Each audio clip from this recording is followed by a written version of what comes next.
قرآن کے ترجمے یا الفاظ کے ترجمے پہ ان کا اثر ڈالتے ہیں۔ مولانا اصلاحی خاص طور پہ، اور مولانا حمید الدین فرائی اور جاوید صاحب بھی، ان کا جو فریم ورک ہے اس میں یہ چیز خاص طور پہ اس کا خیال رکھا جاتا ہے کہ قرآن پہ کسی چیز کا اثر نہ ہو۔ پہلے قرآن لفظ، اس کے سیاق و سباق، اس کی تالیف سے یہ طے کیا جائے کہ وہاں پہ اس کا مطلب کیا ہے، اور پھر اس کی روشنی میں حدیث کو سمجھا جائے کہ وہ کیا کہہ رہی ہے وہاں پہ۔ تو یہ دونوں فرق آتے ہیں تفاسیر میں بھی عام طور پہ، جی جی بالکل، میں سمجھ گیا۔ ممکن ہے اس وجہ سے پھر کوئی جی جی جی، جزاک اللہ عامر بھائی، شکریہ۔ ذاکر شاہ۔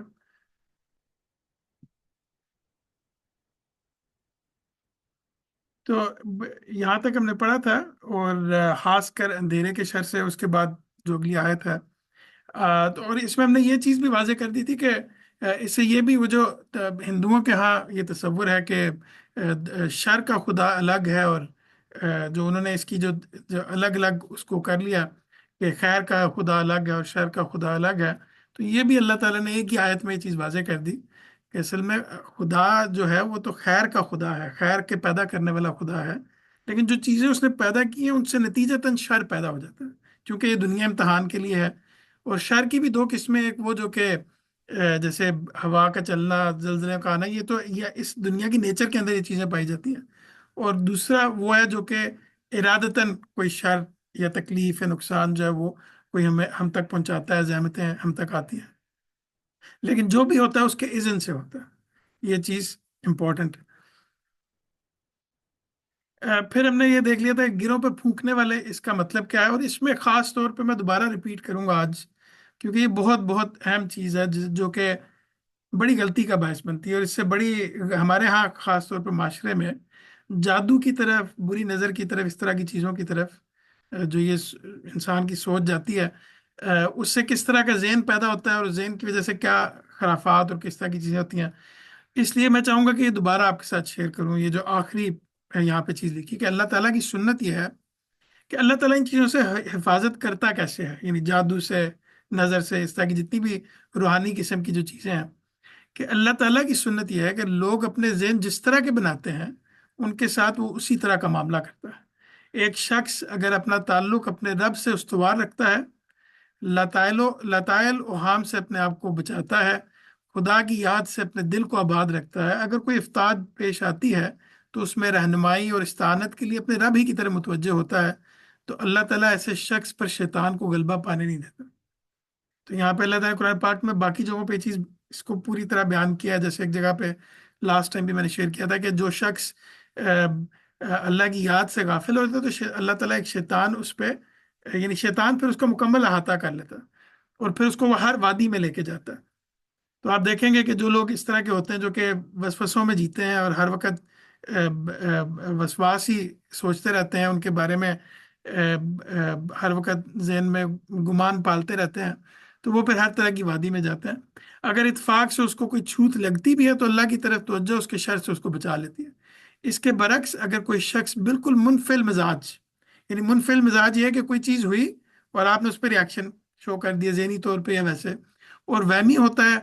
عقل و بصیرت سے کام لینے کے بجائے وسواس میں مبتلا رہتا ہے، اللہ تعالیٰ پر مضبوط بھروسہ رکھنے کی بجائے اپنے دل کے دروازے شبہات و شکوک کے لیے کھول دیتا ہے، تو اس طرح کا آدمی بالعموم کسی شیطان جن و انس کے ہتھے چڑھ جاتا ہے، پھر اس کو ہر وادی میں گردش کراتے ہیں۔ اس گردش سے اپنے آپ کو محفوظ رکھنے کا واحد طریقہ اس سورہ نے بتایا، اس سورہ نے یہی بتایا کہ آدمی اپنے آپ کو ہمیشہ اپنے رب کی پناہ میں رکھے،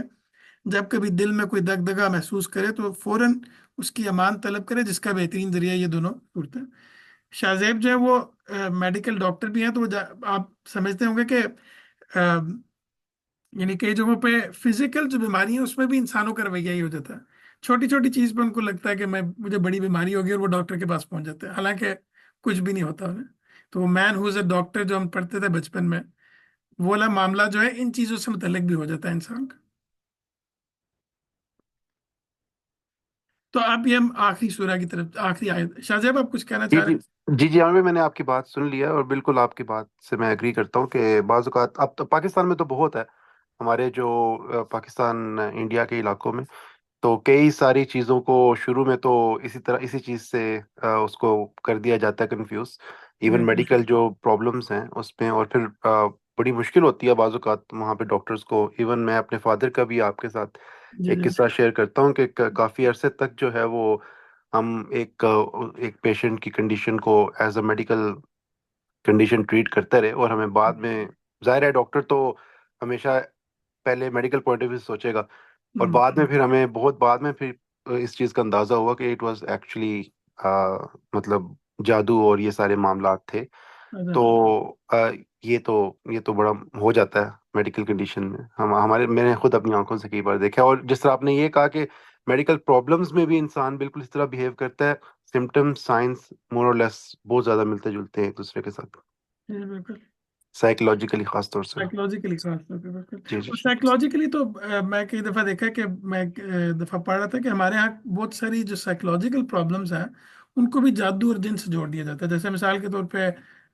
جن چڑھ جانا کسی کو، کسی خاتون کو، کسی مرد کو، اس کے ہوں. پیچھے سائیکولوجیکل ایشوز ہوتے ہیں، جن نہیں ہوتا.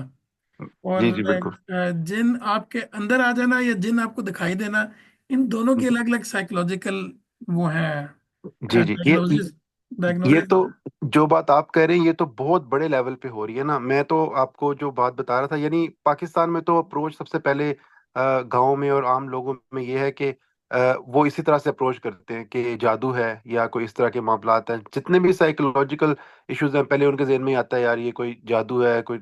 نظر کے معاملات ہیں، کسی نے بالکل ہمارے پہ کوئی تعویذ کر دی ہے. اور بالکل وہ بہت عرصے تک، جب تک وہ ایسکلیٹ نہیں کر جاتی کنڈیشن، وہ اپروچ ہی نہیں کرتے ڈاکٹر کو. بالکل لیکن ہم نے ایک ایسا کیس دیکھا جس میں انہوں نے ڈاکٹر کو اپروچ کیا، میرے فادر کو، اور کافی عرصہ ہم ان کو ٹریٹ کرتے رہے، لیکن ایٹ دی اینڈ ہمیں یہ پتا چلا کہ واقعی اٹ واز اے پراپر جو ایک جادو والا معاملہ تھا اس پیشنٹ کو تھا. تو اس طرح بھی بعض اوقات ہو جاتا. ہو سکتا ہے. بالکل. جی جی بالکل. جزاک اللہ. اس میں ہم آخری آیت کی طرف چلتے ہیں کہ ومن شر خاص حاسد اذا حسد، اور ہر حاسد کے شر سے جب وہ حسد کرے. تو حسد کا مطلب یہ ہے کہ کسی شخص کو اللہ نے جو نعمت یا فضیلت یا خوبی عطا کی ہو،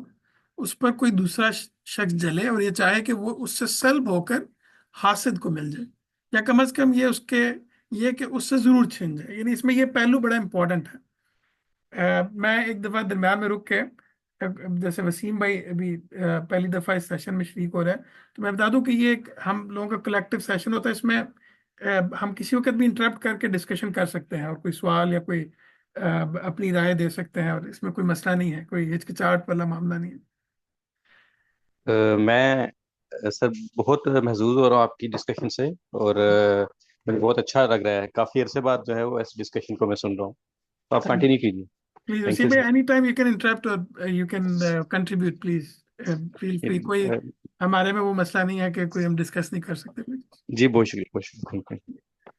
تو آپ کنٹینیو. حسد میں ایک امپورٹنٹ پہلو جو ہے وہ یہ کہ وہ حاسد یہ چاہ رہا ہوتا ہے کہ وہ جو نعمت یا فضیلت یا خوبی کسی کو ملی ہے وہ اس سے چھن جائے دوسرے بندے سے اور مجھے مل جائے، یا کم از کم اس سے ضرور چھن جائے میرے پاس اگر نہیں ہے. تو حسد کی تعریف میں یہ بات نہیں آتی کہ کوئی شخص یہ چاہے کہ جو فضل دوسرے کو ملا مجھے بھی مل جائے. یعنی اگر میں یہ چاہوں کہ کسی کو کوئی دولت ملی ہے تو مجھے بھی مل جائے، کسی کو اگر علم ملا تو مجھے بھی مل جائے، کسی کو کوئی اور نعمت ملی ہے تو مجھے بھی مل جائے، صرف اتنا سوچنے میں کوئی حرج نہیں ہے. حرج تب ہے جب میں یہ چاہوں کہ اس سے بھی چھن جائے اور مجھے مل جائے، یا اس سے چھن جائے، مجھے ملے نہ ملے اس سے ضرور چھن جائے. تو یہاں حاسد کے شر سے اللہ تعالیٰ کی پناہ اس حالت میں مانگی گئی ہے کہ جب کہ وہ حسد کرے. یہ الفاظ بھی بہت امپورٹنٹ ہے، کیونکہ ہمارے یہاں حسد سے متعلق بھی آ، بڑی چیزیں ہیں کہ وہ حسد کرے گا تو شاید بیٹھے بیٹھے حسد سے ہی ہمیں نقصان ہونا شروع ہو جائے گا. یعنی جب وہ حسد کرے، یعنی اپنے دل کی آگ بجھانے کے لیے قول یا عمل سے کوئی اقدام کرے. یعنی جب تک وہ کوئی قدم نہیں اٹھائے گا، جب تک وہ کوئی اقدام نہیں کرے گا، کوئی لفظ سے آپ کے خلاف پروپیگنڈا نہیں کرے گا، یا عمل سے آپ کے اگینسٹ نہیں جائے گا، اس وقت تک اس کا جلنا بجائے خود، چاہے برائی سے ہی مگر محسود کے لیے ایسا شر نہیں بنتا کہ اس سے پناہ مانگی جائے. یعنی اگر ایک حاسد اپنے اندر جل رہا ہے تو وہ اپنا نقصان تو کر رہا ہے، لیکن وہ محسود یعنی جس کے لیے حسد کر رہا ہے اس کو کوئی نقصان نہیں پہنچا رہا جب تک قول یا عمل سے کوئی چیز نہ کرے. جی شاہ زیب. اور بھائی میں ہمیشہ یہ ابھی جو آپ نے بات کی ہے جزاک اللہ خیر، میں ہمیشہ اس پہ تھوڑا کنفیوز رہتا ہوں، کیونکہ کچھ احادیث جو ہیں جو نظر کے معاملات ہیں، اس میں اس معاملے میں کچھ احادیث سے ریفرنسز ملتے ہیں کہ نظر جو ہے وہ برحق ہے، اور وہ ہو سکتی ہے، حالانکہ عقل کے اعتبار پہ سوچا جائے اور ویسے جنرلی جو بھی ہمارا نالج ہے، اس پہ سوچا جائے تو کبھی اس چیز کی سمجھ صحیح طرح سے نہیں آ سکی کہ یہ کیسے ایک انسان کو جب تک کہ فزیکل انوالومنٹ نہ ہو کسی کی، جس طرح بھی آپ نے بات کی، شر کی فزیکل انوالومنٹ نہ ہو، تو کیسے کوئی چیز اس طرح سے اللہ کی مدد سے، تو اللہ کی اجازت سے تو ہو سکتا ہے، لیکن کیسے کوئی چیز کسی بندے کے انفلوئنس سے یہ کام ہو سکتا ہے، کسی کو نقصان پہنچ سکے۔ تو بالکل اس معاملے میں آپ کیا سمجھتے ہیں کہ جو ہمارے عام طور پہ جو تاثر ہے نظر کے حوالے سے، آپ کا کیا خیال ہے؟ کیا ہم اس کو حسد کے ہی پوائنٹ آف ویو سے دیکھیں گے، یا نظر از اے ڈفرنٹ تھنگ؟ مجھے عام طور پہ تو شاید آپ کو بھی پتا ہوگا، باقی ساتھی بھی اس میں ایڈ کریں، عام طور پہ تو یہ بھی کہا جاتا ہے کہ آپ اگر پیار سے بھی کسی کو دیکھیں تو نظر لگ جاتی ہے۔ یعنی جی جی ہمارے ہاں تو آپ یہ دیکھیں کہ مائیں بچوں کو پیار کرنے کے بعد پیار سے دیکھ نہیں رہی ہوتی، پیار نہیں کر رہی ہوتی، یا نانیاں دادیاں کہ بھی نظر لگ جائے گی۔ یعنی صرف اس کا تعلق حسد سے نہیں ہے، یعنی جو ہمارے ہاں کا تصور ہے جی نظر نظر سے متعلق۔ تو جب میں نے استاد سے پوچھا، اس میں دونوں تینوں نقطہ نظر آپ کے سامنے رکھ دیتا ہوں۔ آف کورس ایک تو ایک پریولنٹ نقطہ نظر ہے کہ نظر جو ہے وہ بس لگ جاتی ہے، اور نظر برحق کو، لوگ برحق کے لفظ کو یہ ایسے ہی جیسے سر کا درد بھی برحق ہے، یعنی ہوتا ہے جی جی معنی میں، تو وہ اس کو کسی اور معنی میں عام طور پہ لوگ لے لیتے ہیں۔ پھر اس کے بعد وہ جو اس کے علاج ہیں وہ اپنی جگہ پہ ہیں بہت سارے۔ لیکن جو مثال کے طور پر غام صاحب سے جب میں نے ایک دفعہ پوچھا کہ بھئی اس کے بارے میں آپ کا کیا خیال ہے، تو انہوں نے بالکل جو میں نے پچھلا ایک اقتباس پڑھا ہے یہاں پہ جو بھی اسکرین پہ بھی آ رہا ہے، بالکل اس کے مطابق انہوں نے مجھے سمجھے گائیڈ کیا۔ انہوں نے بولا کہ آپ اس کے مقابلے میں اپنی ذہنیت اس طرح کی بنائیں کہ آپ پہ اثر نہ ہو اس چیز کا، یعنی یعنی اپنے ذہن کو مضبوط بنائیں، آپ اللہ کی پناہ میں رہیں، اللہ تعالیٰ کی یاد میں رہیں، اور پھر نارمل زندگی گزاریں، جو چیز شیئر کرنی ہے وہ کریں، یعنی جس طرح زندگی گزارنی ہے اس طرح گزاریں، اور پھر اس چیز کی فکر نہ کریں۔ جتنا آپ اس چیز کی فکر کریں گے اتنا آپ پہ زیادہ اثر کرے گی، یعنی جتنا اس کے بارے میں سوچیں گے اتنا اثر زیادہ کرے گی۔ تو یہ ان کا نقطہ نظر تھا۔ کچھ علماء کا یہ بھی نقطہ نظر ہے کہ یہ اصل میں ایسی کوئی چیز نہیں ہے کہ جو نظر سے ایسے گرانے والی بات ہو، کہ نظر سے کوئی اثر ڈالنا ہو۔ جب تک کوئی شخص نظر سے کے بعد کوئی عمل نہیں کرے گا تب تک کچھ نہیں ہو سکتا۔ کچھ علماء کا یہ بھی نقطہ نظر ہے۔ معاذ بھائی اس میں اگر کوئی چیز آپ ایڈ کرنا چاہیں۔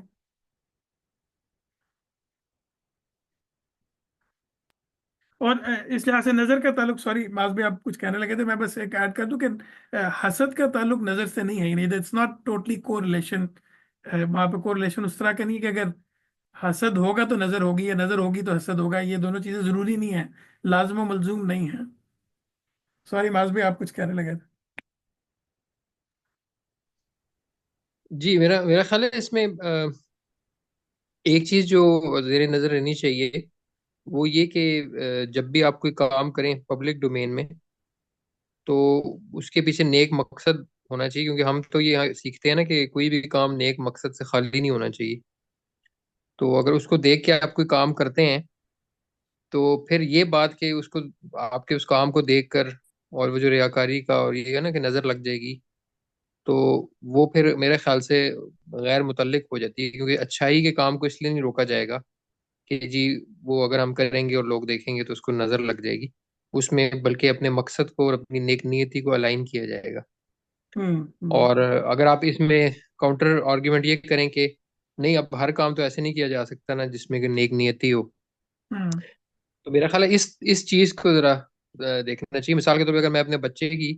تصویر پبلکلی لگا رہا ہوں، ہوں تو اب اس پہ بھی بات ہو سکتی ہے کہ میں کیوں لگا رہا ہوں 5,000 لوگوں کے سامنے اپنے بچے کی تصویر۔ ہاں تو اب اس پہ کوئی بندہ یہ کہتا ہے میں اس لیے لگا رہا ہوں کہ اللہ نے مجھے ایک نعمت دی ہے، اور میں سمجھتا ہوں کہ یہ اللہ کی خوبصورتی ہے، اور جو خوبصورتی ہے اس کو شیئر کرنا ایک نیکی ہے، ہوں اس میں کوئی مذائقہ نہیں ہے۔ تو اب سوال یہ ہے کہ پھر یہ بات کہ اس کو اگر میں شیئر کرتا ہوں اور اللہ کی نعمت کو میں لوگوں کے سامنے پریزنٹ کرنا چاہ رہا ہوں، تو اس کو میں اس وجہ سے نہ کروں کہ کوئی دیکھے گا۔ تو میرا یہ خیال ہے کہ اس میں اپنی نیتوں کے ساتھ اس کو متعلق ضرور کرنا چاہیے، بصورت دیگر انسان بہت سے نیک کام بھی میں نے دیکھا ہے، وہ اس میں چھوڑ بھی دیں. ایک ریورس گیئر لگا دیتے ہیں اور کہتے ہیں نہیں نہیں یہ بھی ہو جائے گا وہ بھی ہو جائے گا، ایک اوہام کی طرف نکل جاتا ہے. بالکل تو بالکل. یہ میرا خیال ہے بڑا کریٹیکلی اس کو ایویلیویٹ کرنا چاہیے. ایک چھوٹی سی بات دوسری ہے کہ اب یہ جو دنیا جس میں ہم رہتے ہیں اس میں بہت سے ایسے علوم ہیں جو ابھی تک دریافت نہیں ہوئے. نفسی علوم کی اگر ہم بات کریں تو یہ بالکل اس کو رول آؤٹ بالکل نہیں کیا جا سکتا. اور بالکل اس میں جو روایات بھی بیان کی جاتی ہیں نظر کے حوالے سے وہ یہ کہ صرف انسان نہیں ہے، اس میں دوسری مخلوقات بھی ہیں. شیطانوں کے بارے میں تو کہا وہ تمہیں وہاں سے دیکھتے ہیں جہاں سے تم ان کو نہیں دیکھ سکتے. اور پھر جب معاملہ یہ جادو کی طرف نکل جاتا ہے اور یہ معلوم ہوتا ہے کہ قرآن اس طرح کے علوم کا ذکر کر رہا ہے تو اس میں یہ رول آؤٹ نہیں کیا جا سکتا کہ ہمیں ہارم بھی پہنچا سکتے ہیں وہ. لیکن بالکل. اس کا کیا ہمیں ہمارے ارادہ اور اختیار سے کوئی تعلق ہے یا وہ ہمیں فورس کر سکتے ہیں؟ آئی تھنک اس کو پھر دیکھنا چاہیے کیونکہ نیکی میں ظاہر پتہ ہے اگر فری ول انوالو ہے آپ کی اور قیامت والے دن بندہ یہ آرگیو کر دے کہ یہ گناہ تو میں نے اس لیے کیا تھا کہ فلانے نے جادو کیا ہوا تھا، تو ہاں. وہاں پہ پھر ظاہر پتہ ہے کہ کلیریفائی ہونا چاہیے. Right. اور معاذ بھائی اس پہ ایک چیز میں وسیم بھائی سوری آپ پلیز بات کریں پہلے وسیم بھائی. معذرت آپ کنٹینیو کریں، اس کے بعد میں اپنا کوشچن ریز نہیں نہیں کرتا ہوں. وسیم بھائی پلیز آپ کیجیے. اچھا، ایک شزیب بھائی کی بات سے ایک بات آئی ذہن میں. میں تو ایسے پریکٹسز نہیں کرتا. کیا ہر کام جو ہے وہ آپ مذہب یہی کہتا ہے کہ ہر کام میں نیکی یا برائی کا پرسپیکٹو دیکھا جائے؟ مطلب بہت ساری چیزیں ہیں جیسے کہ میں فیس بک پہ بچوں کی تصویریں لگا دیتا ہوں تو اس میں کوئی نیکی برائی کا پرسپیکٹو نہیں دیکھتا. میں سمجھتا ہوں کہ میں اس میں مجھے خوشی ملتی ہے کہ مجھے اچھا لگتا ہے تو میں اس کو کر دیتا ہوں. تو کیا ایسا ہی ہے کہ ہر چیز کو ہم لوگ نیکی یا برائی کے پرسپیکٹو میں دیکھیں گے؟ معاذ بھائی آپ نے جی ذکر یہ بڑا اچھا سوال ہے، بڑا اچھا سوال ہے. میرا خیال ہے کہ اس میں جو نیکی اور برائی کا جو تصور ہے نا ہمارے ہاں وہ کہ بھئی یہ ایک کوئی ordained ہے، آسمان سے ایک حکم ہے جس پہ عمل کرنا ہے آپ نے. اگر آپ اس کو فطرت کے پرسپیکٹو میں دیکھیں اور شکر کے پرسپیکٹو میں دیکھیں تو انسان جب بھی کوئی ایسی چیز جو اللہ نے اس کو نعمت دی ہوئی ہے اس کو اپنی خوشی کے لیے شیئر کر رہا ہوتا ہے تو اس میں صرف اگر وہ یہ تصور رکھے کہ میں اپنے خالق کا شکر ادا کر رہا ہوں کیونکہ میں خود سے یہ نعمت پا نہیں سکتا تھا. تو میں یہ کہہ رہا ہوں کہ کوئی انسان یہ نہیں سوچتا تو ظاہر بات ہے ہم یہ نہیں کہہ رہے کہ وہ لازماً سوچے اور نہیں سوچے گا تو اس کو گناہ ملے گا. ہم یہ کہہ رہے ہیں کہ یہ جو سوچ رہا ہے وہ بڑا پازیٹیولی سوچ رہا ہے، اس پہ اس کو اجر ضرور ملے گا کیونکہ جو تمام بندگی کی کہتے ہیں نا بنیاد جو ہے وہ شکر ہے اور ہم نعمتوں سے خالی کبھی بھی نہیں ہو سکتے. تو میں اگر سوشل ڈومین میں 5,000 لوگوں کے سامنے ایک تصویر شیئر کر رہا ہوں تو مجھے کریٹیکلی اپنے آپ کو سوچنا ہے کہ میرا مقصد کیا ہے یہاں پہ. اگر آپ یہ کہتے ہیں مجھے صرف اپنی ذاتی خوشی کے لیے کرنا ہے تو میں کہوں گا کہ یہ آپ بالکل یہ انٹائٹلڈ ہیں. لیکن جب میں اس کو اس نیت سے کروں گا کہ اللہ نے مجھے ایک نعمت دی ہے اور میں اللہ کا شکر ادا کر رہا ہوں تو پھر میرے جو وہ ہے نا کہ نظر لگ جائے گی. اگر مجھے کوئی یہ کہے گا تو میں کہوں گا جی اللہ کی نعمتوں کا شکر ادا کرنے کے لیے نظر سے ڈرنے کی ضرورت نہیں کیونکہ یہ تو پھر اللہ نے نعمت دی ہے جس کا شکر مجھ پر واجب ہے اور میں اس کی نعمتوں کو آگے بھی پھیلاؤں گا، لوگوں کو بھی دکھاؤں گا. تو یہ مجھے اپنے جو کہتے ہیں نا اللہ کی یاد جو ہے وہ آپ کو اپنے کاموں پر مستحکم کر دیتی ہے، مضبوط کر دیتی ہے. یہ وہ کانسیپٹ یہاں پہ آ جائے. تھینک یو معاذ بھائی. آم، جی جی شازیہ بھائی. اور بھی سوری ایک بات صرف مینشن کرنا چاہوں گا کہ میرا ایکچولی کویسچن ہے کہ اگر ہم جب یہ کہتے ہیں کہ جب ہم نظر کے کانسیپٹ کے بارے میں سوچتے ہیں تو ہم فوراً دماغ میں یہ خیال آتا ہے کہ اگر اللہ تعالیٰ کی ذات نہ چاہے تو ہمیں کسی کی کوئی سوچ یا کوئی نیگیٹیوٹی نقصان پہنچا نہیں سکتی. اس کا مطلب یہ ہے کہ اگر واقعی میں کسی کی نظر سے ہمیں کوئی چیز افیکٹ ہو رہی ہے یا ہمارے پہ کوئی اثر ہو رہا ہے تو وہ اللہ تعالیٰ کی ذات کی مرضی سے ہو رہا ہے. تو جب ہم حسد کی یہ آیت پڑھتے ہیں آخری آیت جو ہے تو حسد میں بھی ابھی آپ نے کہا کہ فزیکل فینومینا انوالو ہونا چاہیے اس سارے پروسیس میں، لیکن اگر کوئی بندہ ہم سے حسد رکھتا ہے اور اس کے پروسیس میں اگر اللہ کے اذن سے اللہ کی مرضی سے ہم کو کوئی نقصان پہنچ رہا ہے جسٹ اس کی تھاٹ پروسیس کی وجہ سے یا حسد رکھنے کی وجہ سے، تو کیا یہ دونوں باتیں تقریباً ایک ہی زمرے میں نہیں آئیں گی؟ نہیں ایسے میں یہاں پہ تو حسد کے بارے میں کہا نا کہ ہر حاسد کے شر سے جب وہ حسد کرے، یعنی حسد کا جو اس کے بعد کوئی کرے کچھ عمل کرے گا نا وہ، یعنی میری جو انڈرسٹینڈنگ جو مجھے سمجھ آئی ہے اگر وہ اپنے ذہن میں حسد کر رہا ہے تو وہ تو اپنا ہی خون جلا رہا ہے اصل میں. یعنی یہ مولانا مودودی نے اس میں آگے کچھ 6-7 چیزیں لکھی جو میں آگے شیئر کروں گا آپ کے ساتھ کہ یعنی حسد کے معاملے میں انسان کو کیا رویہ اختیار کرنا چاہیے حاسد کے بارے میں، تو آپ دیکھیں گے کہ وہاں پہ وہ ساری چیزوں میں کہہ رہے ہیں کہ جب وہ عمل کرے گا تو پھر کیا کرنا آپ نے۔ تو ایک تو یہ چیز ہے، دوسری یہ چیز کہ میں پرسنل، یہ میری اپنی، میں جس چیز پہ اپنی زندگی گزارتا ہوں وہ یہ کہ مطلب اگر مثال کے طور پہ مجھے نظر لگی ہے، تو اب میرے پاس کیا سائنٹیفک، یا تو سائنٹیفک یا پھر اللہ تعالیٰ کا بتایا ہوا طریقہ ہے جس سے مجھے پتہ لگے کہ مجھے نظر لگی ہے، اور میرے پاس یہ دونوں طریقے نہیں ہیں موجود، یعنی نہ تو میرے پاس کوئی سائنٹیفک میڈیکل ریسرچ بیس طریقہ ہے کہ مجھے پتہ لگے مجھے نظر لگی ہے، نہ ہی اللہ تعالیٰ اور اللہ کے رسول کا بتایا ہوا کوئی مستند طریقہ ہے جس پہ مجھے پتہ لگے، سوائے اس کے کہ میں مرچیں اپنے اوپر سے گزاروں اور مجھے پتہ لگ جائے کہ مجھے نظر لگی ہے۔ تو اگر یہ دونوں چیزیں نہیں ہیں تو اب میں گمان کروں گا، اور گمان میں پہلی جو میری جو رائے جائے گی وہ پھپھو کی طرف جائے گی، پھپھو کی نظر لگ گئی، یا کسی ایسے شخص کی پھپھو، میں نے صرف اس لیے کہا میری پھپھو تو ماشاءاللہ بہت اچھی ہیں، یعنی میں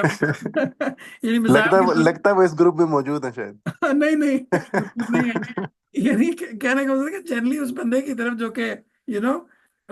برا آپ کو لگتا ہے تو اس کی طرف نظر جائے گی، جی اس نے نظر، اس کی نظر لگی ہوگی، تو بدگمانی بڑھتی ہے، نہ ہم لوگ کھل کے ہنسنا سیکھتے ہیں، نہ کھل کے جینا سیکھتے ہیں۔ تو میں تو اپنی زندگی کو اس سے باہر رہ کے گزارتا ہوں کہ اللہ کی پناہ ہر وقت مانگتا رہے بندہ، آخری دو صورتیں جتنی پڑھ سکے پڑھے، جو کہ اللہ سے دعا ہے، اور اس کے بعد انسان اچھی نیت کے ساتھ، جیسے معاذ بھائی نے کہا ہے، اپنی زندگی گزارے۔ میں اس لیے کوئی چیز شیئر نہ کروں کہ کسی کو پتہ لگے کہ میرے پاس کتنا مال و دولت ہے، میری کتنی اولاد ہے، اس لیے شیئر نہ کروں۔ مجھے اگر یہ پتا ہو کہ میرے گروپ میں کوئی ایسا بندہ ہے جس کی کوئی اولاد نہیں ہے تو میں کوشش کروں کہ نہ شیئر کروں، اس کا دل نہ دکھے، بہت لیکن صحیح بات، بالکل۔ لیکن جنرلی آپ اپنی زندگی گزاریں بس، اور میں نے دیکھا اللہ کا شکر ہے میری زندگی پہ کبھی کوئی اثر نہیں پڑا اس چیز کا۔ جی جی بالکل، بہت شکریہ عامر بھائی۔ جزاک اللہ۔ اور یہ نہیں، میں تو چونکہ ہمارے پاس کوئی سائنٹیفک وے نہیں، تو سب سے پہلے انسان کو علمی طریقے سے دیکھنا چاہیے کہ اگر بچہ کھانا نہیں کھا رہا تو اس کے پیچھے وجہ کیا ہے، اگر اس کو بیماری ہوگی ہے تو شاید اس کا زکام لگا اسے، یا اس کا ناک خراب ہو، یا اس کو کوئی اور پیٹ اس کا مسئلہ ہو،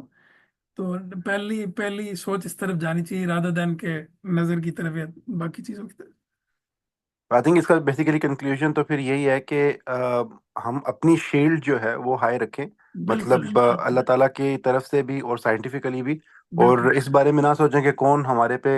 کچھ کر سکتا ہے، ہم یہ سوچیں کہ ہم پروٹیکشن کیسے لے سکتے ہیں اللہ تعالیٰ سے اور دنیاوی لحاظ سے ایگزیکٹلی، بیسیکلی۔ میں نے جو سمجھا ہے، جو میں خود عمل کرتا ہوں، وہ تو یہی ہے۔ باقی آپ نے اگر مرچیں شرچیں لگانی ہے تو آپ پوچھ سکتے ہیں کسی سے۔ تو